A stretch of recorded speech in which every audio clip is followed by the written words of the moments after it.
Hey young friends, Dr. Bill here. I am so glad that you could join me for today's lesson. I certainly hope that you're doing well. As we continue our study of big names in the Bible, I want to introduce you to a person in the Bible that you've probably never heard of. His name is Koholeth, and that word means teacher or preacher. Koholeth is the author of the Book of Ecclesiastes. It's a part of what the Bible calls wisdom literature. It's a part of the Bible which is devoted to practical stuff, how to help people live well. Well, the Book of Ecclesiastes, written by this man named Koholeth, is sort of an autobiography. In the book, Koholeth tells his story. It goes something like this. He set out to figure out what would make for a good life. He wanted to understand what was essential and important for life to have meaning and significance. And so all through the book, the writer, Koholeth, describes how he tried one thing after another in order to try to find a meaningful and purposeful life. And so he says, I tried simply to get rich. I tried to amass as much wealth as I possibly could. And he said, even when my bank account was filled to overflowing, when I had all that I could ever want and more, he said it was still pretty empty. In the same way, he says, I sought after power. I wanted to be in a place where I could influence things and make things happen. And so he achieved a position of power. And even though he could do great things, he said, I found that unsatisfying. In the end, it really didn't matter a whole lot. And he even goes so far as to say, I even tried just simply to experiment and do whatever I felt like would give me pleasure, whatever I thought would make me feel good. The end result of all of these experiments is that Koholeth says all is vanity. All is chasing after the wind. What he means by that is that no matter how much wealth or power or how much fun or pleasure we experience, he said, in the end, it all fades away. It turns to ashes and to dust. That word for vanity is very descriptive. It simply means breath. And he says, all of these things that I chased after, he said, it was as fleeting as a person's breath or the wind.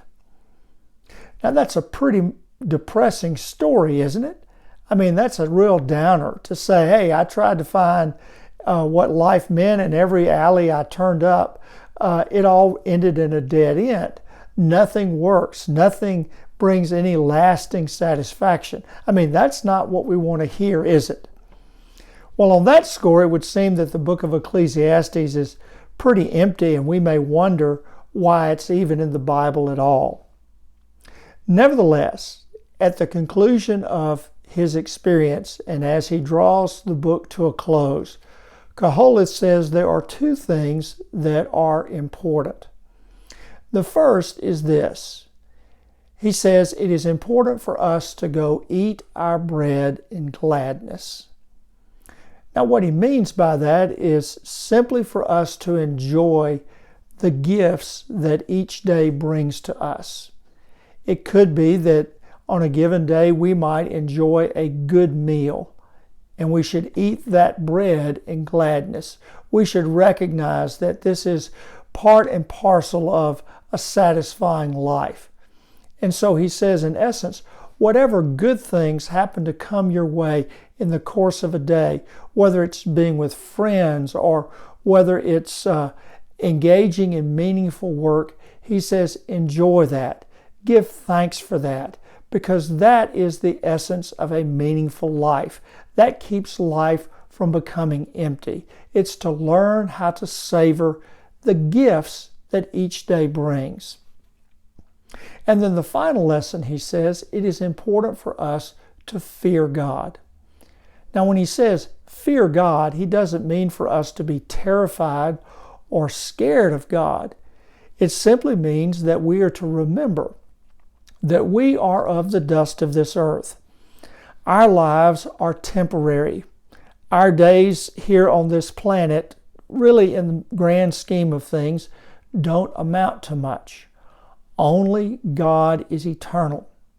And he says when we remember that God is eternal, that God is the one who gives those good gifts, well, he says when we fear God, when we respect God in that way as the giver of the things that make each day worthwhile, he says then and there we're on the path to having a meaningful and rich life. Well, that'll do it for today's lesson. I hope that you'll take a moment to pick up your Bible and thumb through the book of Ecclesiastes. There's some good stuff in there, and you might find that you could learn something that I haven't even touched on today. Nevertheless, as always, if you have any questions, you can give me a phone call, send me a text or an email, and I'll be happy to respond. In the meantime, I wish you well. Hope the rest of this week just goes terrific for you, and I'll see you next week. God bless. Bye-bye.